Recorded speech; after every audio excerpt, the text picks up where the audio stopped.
कहानी की शुरुआत में हम एक बुजुर्ग कपल को देखते हैं जो इस वक्त एक पार्टी में जा रहे थे। रास्ते में उनका हर एक बात पे झगड़ा हो रहा था। जो भी टॉपिक उनके दिमाग में आता उस पर बहस छिड़ जाती। उनका ध्यान एक बार के लिए इतना भटक गया कि एक दूसरी गाड़ी से वो टकराने ही वाले थे। जब वो अपने बेटे के घर पहुंचे, लैरी ने जोआन के हाथ में लगी हुई बैंडेज को उसकी शर्ट से छुपा दिया और उसे याद दिलाया कि आज तुम्हें पूरे परिवार को कैंसर के बारे में बताना है। जोआन ने कहा कि मुझे बस एक दिन और चाहिए, क्योंकि वो आज की पार्टी को खराब नहीं करना चाहती थी। परिवार ने उनका बहुत प्यार से स्वागत किया। उनकी शादी को 65 साल हो चुके थे। उन्होंने जोआन को बताया कि बेसमेंट में उसकी पुरानी फोटोज का एक डब्बा मिला है। उनमें से एक फोटो जोआन की पहली शादी की है, जो कि लूक नाम के एक आदमी के साथ थी जो युद्ध में मारा गया। इसी बीच लैरी के गले में अचानक से कुछ अटक गया। उसे सांस लेने में दिक्कत होने लगी। वो जमीन पर गिर गया। कुछ सेकंडों बाद ही लैरी की अचानक से आंख खुली। वो चौंक कर एक ट्रेन में उठा। जब ट्रेन स्टेशन पर रुकी तो लैरी ने देखा कि बहुत सारे लोग हॉस्पिटल के कपड़े पहने हुए हैं। वो उनके पीछे चला और जल्दी ही जंक्शन में पहुंच गया। वहाँ लोग अजीबोगरीब बातें बोल रहे थे जो उसे समझ नहीं आ रही थी। लैरी ने रिसेप्शन पर खड़ी लड़की से कहा कि मुझे यहाँ पर किडनैप करके लाया गया है, लेकिन रिसेप्शनिस्ट ने कहा कि ऐसा कुछ नहीं हुआ है, आप यहाँ बैठकर अपने एसी का वेट कीजिए। कुछ घंटे बाद भीड़ कम हो गई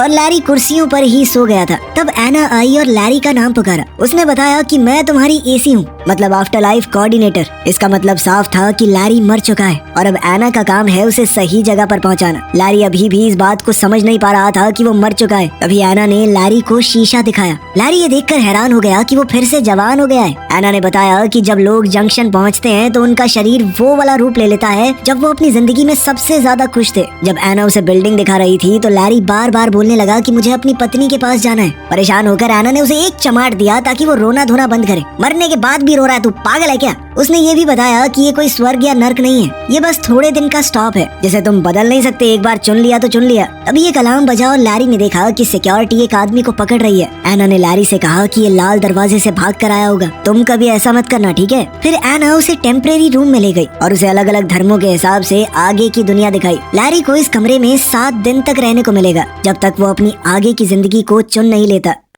अलमारी में उसके मनपसंद कपड़े रखे हुए थे। कपड़े बदलने के बाद लैरी ने टीवी चलाया, लेकिन सारे टीवी चैनल्स पर ये दिख रहा था कि आप अपनी नई जिंदगी यहाँ शुरू करें, नहीं यहाँ शुरू करें। फिर वो जंक्शन घूमने गया। बहुत सारे स्टॉल देखे जो आगे की जिंदगी का सपना बेच रहे थे। आखिर में भूला भटका वो एक बार में पहुंचा। जैसे ही वो बैठा तो एक सुंदर औरत उसके पास आकर बैठ गई और फ्लर्ट करने लगी। वो दिखा रही थी कि तुम्हारी आगे की जिंदगी दिलचस्प भी हो सकती है। जिस पर लैरी ने कहा कि सॉरी दीदी, मैं शादीशुदा हूँ। बारटेंडर लूक ने लड़की को रोकते हुए कहा कि बार के अंदर एडवर्टाइजमेंट करना अलाउड नहीं है। इसके बाद वो औरत चुपचाप चली गई। लैरी ने लूक से पूछा कि क्या तुम एक एंजल हो? पर लूक ने कहा कि वो भी उसकी तरह एक आत्मा है जो जंक्शन पर अभी नौकरी कर रही है। लैरी अभी भी थोड़ा कंफ्यूज था तो लूक ने उसे रूल बताए। एक बार अगर तुमने आगे की जिंदगी चुन ली तो उसे बदल नहीं सकते। दूसरी किसी जिंदगी में जाना भी अलाउड नहीं है। अगर कोई भी रूल तोड़ा, ज्यादा दिन यहाँ रुक गए या फिर अपनी जिंदगी बदलने की कोशिश की तो तुम्हें वॉइड में डाल दिया जाएगा। वॉइड एक ऐसी जगह है जहाँ पर सिर्फ अंधेरा होता है, हमेशा के लिए। उनके बीच अच्छी बातचीत हो गई तो लैरी ने लूक को बताया कि यार मेरी पत्नी को कैंसर है, मैंने वादा किया था कि उसका ख्याल रखूंगा। अब बुरा लग रहा है कि उससे पहले ही यहाँ पर आ गया। फिर 1-2 गटकाने के बाद लैरी अपने कमरे में जाकर सो गया। अगली सुबह एना ने बेड पर चढ़कर लैरी को उठाया। बेचारा लैरी चौंक कर उठा। फिर वो एना से पूछने लगा कि लोग यहाँ पर नौकरी क्यों कर रहे हैं। एना ने कहा कि कुछ लोग ये मान ही नहीं पाते कि वो मर चुके हैं। कुछ अपने परिवार या जिनसे भी वो प्यार करते हैं उनका वेट कर रहे हैं कि वो भी एक बार मरने के बाद यहाँ आ जाएं तो फिर चले जाएंगे एक जगह पर। और सबसे ज्यादा बुरा तो उनके साथ हो रहा है जो चुन ही नहीं पाते। लैरी ने पूछा कि मेरी पत्नी का क्या हाल है? जोआन, वो भी जल्दी मरती होगी है ना? लेकिन एना ने कहा कि ये इन्फॉर्मेशन अभी नहीं मिल सकती। लैरी ने फैसला किया कि वो जोआन का इंतजार करेगा। एना ने कहा कि देखो 7 दिन का स्टे तो फ्री है, उसके बाद तुम्हें भी काम करना पड़ेगा अगर रुकना है यहाँ पे, और साथ ही बेसमेंट में शिफ्ट होना पड़ेगा। कुछ दिन निकल गए लेकिन जोआन का कोई अता पता नहीं चला। एना ने कहा कि तुम श्योर हो इसमें कई महीने भी लग सकते हैं, ऐसा भी तो हो सकता है उसका कैंसर ठीक हो गया हो। इसके बाद लैरी ने फैसला किया कि वो एक प्यारा सा घर बसाएगा जोआन की याद में, ताकि जब भी वो आए तो सब कुछ एकदम तैयार हो। उस रात लैरी ने अपनी पत्नी के लिए एक चिट्ठी लिखी। उसी वक्त कैंसर से जोआन मर गई और वो भी ट्रेन में उठी। अगली सुबह एना लैरी को उसकी नई जिंदगी की तरफ ले जा रही थी। लैरी ने एना को चिट्ठी देकर कहा कि जोआन को दे देना, लेकिन एना ने कहा कि ये रूल्स के खिलाफ है, अगर हो पाया तो कर दूंगी, पक्का नहीं कह सकती। लैरी अब स्टेशन की तरफ गया जबकि जोआन ट्रेन से उतर रही थी। एस्केलेटर पर लैरी ने अपनी पत्नी को देखा, लेकिन जोआन ने उस पर ध्यान नहीं दिया। बेचैन होकर बेचारा लैरी भी वापस हो लिया। वहाँ जोआन शीशे में अपना जवान चेहरा देख रही थी। दोनों मिले और प्यार से गले लगे। जोआन पहले ही समझ गई थी कि वो मर चुकी है। उसने लैरी को डांटना शुरू कर दिया कि इस तरह से कौन मरता है, बेवकूफ हो गया, ध्यान से नहीं खा सकते। तभी वहाँ रायन आया जो कि जोआन का आफ्टर लाइफ कोऑर्डिनेटर है। वो जोआन को लैरी से अलग करके उसके पहले पति लूक के पास ले गया, जो बेचारा 67 साल से उसका इंतजार कर रहा था। जोआन लूक को देखकर बहुत इमोशनल हो गई। तभी लैरी बीच में कूद पड़ा। अरे कुछ नहीं होता, लोग मर जाते हैं यार, नॉर्मल चीज है, चलो बेबी अपनी दुनिया में चलते हैं, नहीं मैंने चुनी आपके लिए। लेकिन जोआन को समझ नहीं आ रहा था कि ये हो क्या रहा है। जल्द ही उसे पता चला कि उसे दोनों में से एक पति चुनना पड़ेगा, इसके साथ वो अपनी मनचाही जिंदगी बसा सकती है। तभी रायन सभी रूल्स समझाते हुए उसे कमरे में ले गया। कपड़े बदलने के बाद अब रायन जोआन को उसके ऑप्शन समझा रहा था। तभी लूक वहाँ पर आया। डर के मारे कि उसे दोनों में से एक को चुनना होगा, जोआन ने दरवाजा ही बंद कर दिया। रायन का तो कहना था कि लूक बहुत अच्छा है, वो 67 साल से तुम्हारा यहाँ पर इंतजार कर रहा है। उधर लैरी एना के सामने गुस्सा निकाल रहा था। एना ने बताया कि मेरा और जो रायन है ना, मतलब जोआन का एसी, हम पहले रिलेशनशिप में थे, हमारी लड़ाई हो रखी है ना, तो वो जान के भी तुम्हारे अगेंस्ट बोल रहा होगा। लेकिन लैरी कहने लगा कि मेरी और जोआन की शादी 65 साल की है, इतने साल तो वो लुक्खा लूक जिंदा भी नहीं रह पाया, हमारे साथ बच्चे हुए, पूरी जिंदगी बिताई है हमने। उधर जोआन और लूक जंक्शन में वॉक पर गए। वो दोनों थोड़ा अजीब सा महसूस कर रहे थे। अचानक दो गार्ड्स एक आदमी को पकड़ने के लिए भागे जो अपनी चुनी हुई जिंदगी से भाग रहा था। एक गार्ड ने लूक को हाय कहा और तुरंत जोआन को पहचान लिया, ये कहकर कि आखिरकार आप पहुंच ही गई यहाँ पर। ये सुनकर जोआन को बहुत अच्छा लगा, क्योंकि इसका मतलब साफ था कि लूक उसके बारे में बात करता है। गार्ड्स के जाने के बाद लूक ने जोआन को रूल समझाए और साथ ही अपने प्यार का इजहार कर दिया। उसने कहा कि मैं हर दिन तुम्हारे बारे में सोचता था। वो प्यारी बातें बोलता रहा और उसे किस करने की कोशिश की, लेकिन जोआन पीछे हट गई क्योंकि उसे अजीब लग रहा था। उसने कहा कि मुझे सोचने के लिए थोड़ा वक्त चाहिए और फिर जल्दी से वहाँ से भाग गई।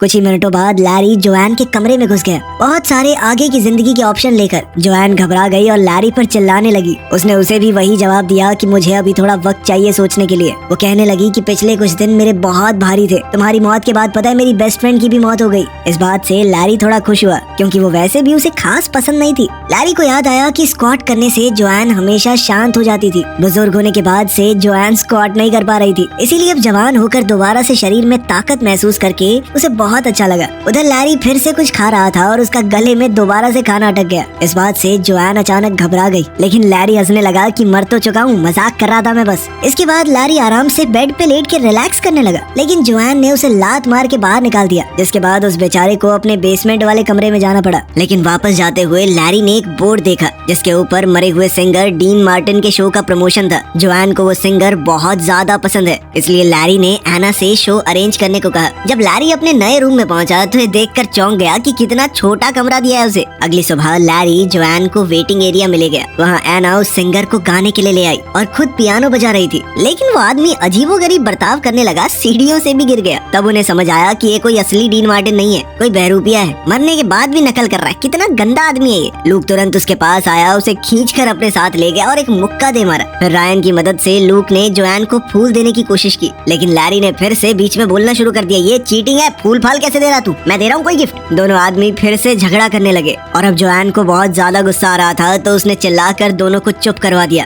इसके बाद जोआन एना और रायन को अपने कमरे में ले गई और उन दोनों पर काफी देर तक अपना गुस्सा निकाला। फिर उसने चिढ़कर कहा कि कोई तो रास्ता निकालो, ऐसे कैसे फैसला लूं मैं। कोऑर्डिनेटर्स ने रूल तोड़ने के लिए एक लंबी फोन कॉल की। कुछ देर बाद जोआन अपने दोनों पतियों को रूम में ले आई। कोऑर्डिनेटर्स ने बताया कि तुम्हारा केस थोड़ा सा खास है, इस वजह से हमें एक स्पेशल वीजा मिला है। जोआन को 2 बार चुनने की इजाजत मिलेगी। एक बार के लिए वो लैरी के साथ अपनी जिंदगी जाकर देख सकती है और एक बार लूक के साथ। उसके बाद उसे फैसला करना ही होगा। दोनों लड़के फिर से झगड़ा करने लगे कि पहले कौन जाएगा, पहले कौन जाएगा, और उनके बीच में हाथापाई होने लगी। इसलिए जोआन फिर से चिल्ला पड़ी। उसने कहा कि पहले कौन जाएगा ये हम टॉस करके पता लगाएंगे। फिर से बहस शुरू हो गई। इस बार रायन ने दोनों को रोका। लैरी ने सिक्का उछाला और लूक जीत गया। ट्रेन राइड के दौरान लूक और जोआन पुराने दिन याद करते रहे। जल्द ही वो एक खूबसूरत पहाड़ पर पहुंचे, जहाँ साफ आसमान और हरा भरा जंगल है। घूमते हुए दोनों ने बहुत मजे किए एक दूसरे का हाथ थामकर।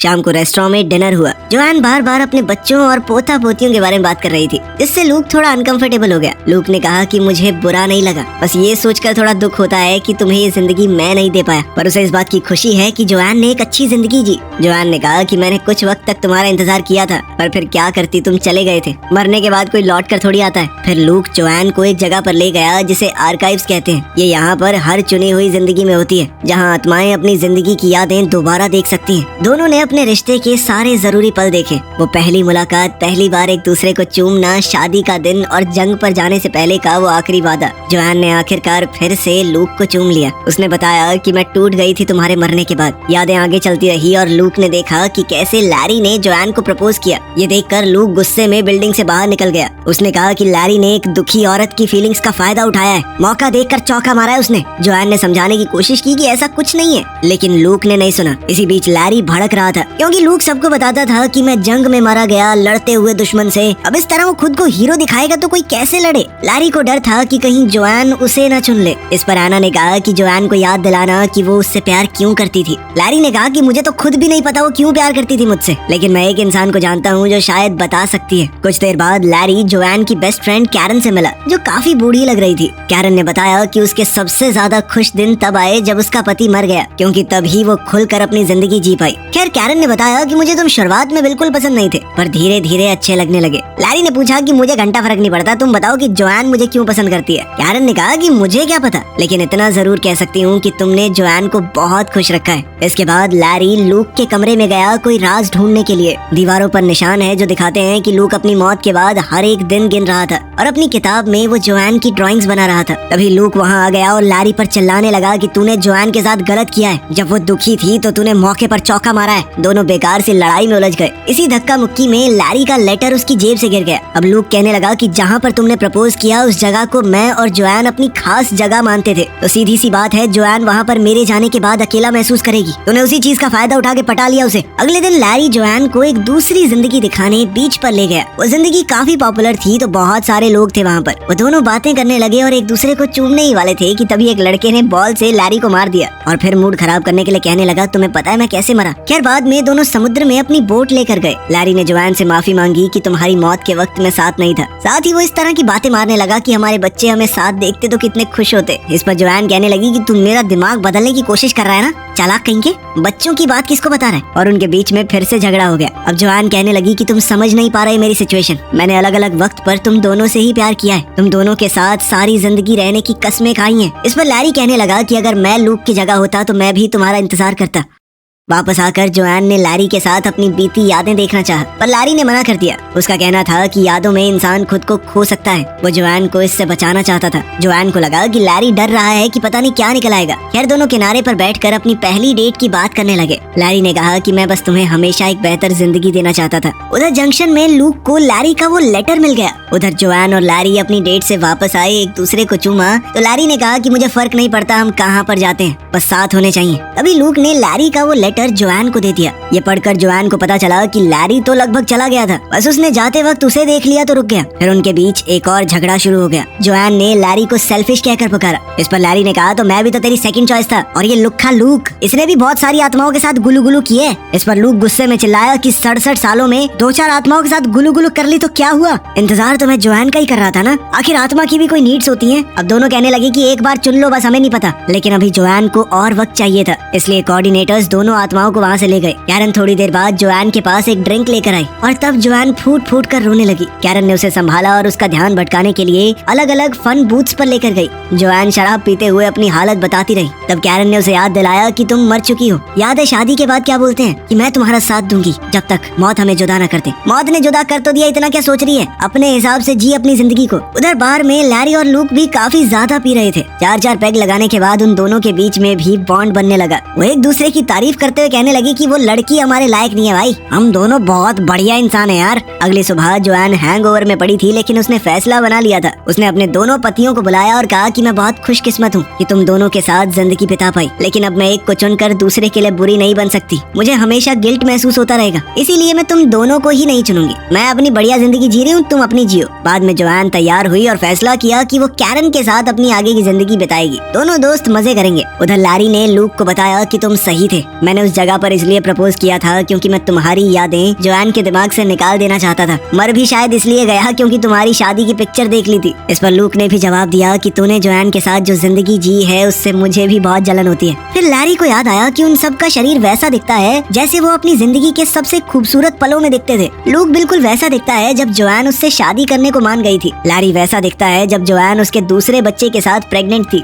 ये सोचकर लैरी को अचानक से कुछ समझ आया। वो भागकर जोआन के पास गया। स्टेशन पर लैरी ने जोआन को ट्रेन में ढूंढ लिया और उससे कहा कि एक आखिरी बार बात करने के लिए नीचे आ जाओ। उसने कहा कि तुम्हारे बाल लंबे हैं, हमारी शादी के दौरान तुम्हारे बाल छोटे थे। इसका मतलब ये है कि तुम लूक के साथ जब थी तो वो तुम्हारी जिंदगी के सबसे खूबसूरत पल थे, तुम उसे चुनो ना, हमेशा खुश रहो। पहले तो जोआन ने मना किया, लेकिन लैरी ने कहा कि यही सही है। दोनों रोते हुए एक दूसरे से आखिरी बार गले लगे। कुछ समय बाद लूक और जोआन अपनी आगे की जिंदगी के लिए ट्रेन में जा रहे थे। लैरी जंक्शन में घूम रहा था क्योंकि वो नहीं जानता उसे कहाँ जाना है। तब उसने देखा कि एना और रायन वापस साथ आ गए और उसे उनके लिए खुशी हुई। उधर लूक और जोआन ने अपनी नई जिंदगी शुरू की। वो एक दूसरे के साथ खुशी खुशी रहने लगे। लेकिन समय के साथ जोआन को डाउट होने लगा। वो अपनी पिछली यादें देखने गई और लैरी से पहली मुलाकात वाली मेमोरी देखी।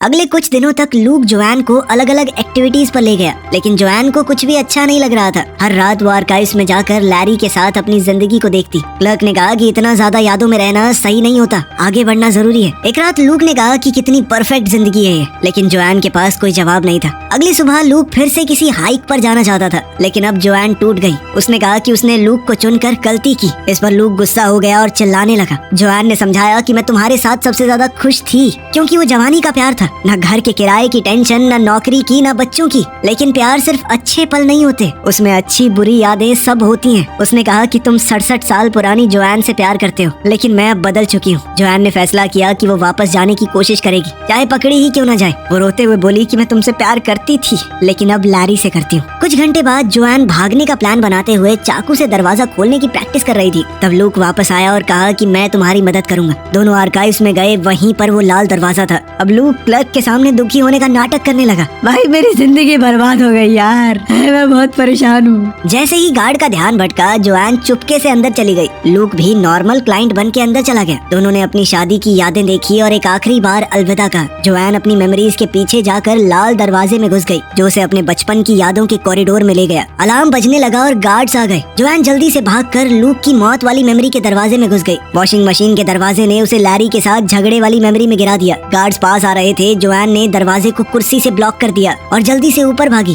जहाँ उसे अपना पुराना वर्जन दिखाई दिया। बूढ़ी जोआन ने मरते हुए भी लैरी का नाम लिया, जबकि हमारी जवान जोआन बेड के नीचे छुपने की कोशिश करने लगी। गार्ड्स उसके पीछे थे, लेकिन जोआन अब रेंगती हुई ट्रेन ट्रैक्स पर पहुंच गई। टनल से होते हुए वो जंक्शन में वापस पहुंच गई। रिसेप्शन पर वो लैरी के बारे में पूछ रही थी, लेकिन उसी वक्त उसका वांटेड नोटिस आ गया, जिसके बाद उसे दोबारा से भागना पड़ा। बूथ एरिया में वो रायन और एना से टकरा गई। उन्होंने उसे छुपा दिया और गार्ड्स को गलत डायरेक्शन बता दी। जोआन ने पूछा कि लैरी की आगे की जिंदगी कहाँ है, और कोऑर्डिनेटर्स ने जो जवाब दिया उससे वो हैरान रह गई। लैरी को तो जोआन के बिना कोई जिंदगी चाहिए ही नहीं थी। अब वो भागकर जल्दी से लैरी के पास पहुंची, जो बारटेंडर का काम कर रहा था। दोनों ने एक एक पैग लगाया, जिसके बाद जोआन ने लैरी से कहा कि तुम मेरे साथ चलो, लेकिन मैं पहले ही बता दूं कि मैं रूल तोड़कर यहाँ पर आई हूँ, मेरे साथ फंस सकते हो। लेकिन लैरी ने बिना सोचे समझे हाँ कह दिया। कुछ पलों बाद उन दोनों ने एक ऐसी जिंदगी चुनी जो बिल्कुल उनके शादी वाले घर जैसी है, जिस मोहल्ले में उन्होंने अपनी पूरी जिंदगी बिताई थी। वीडियो पसंद आई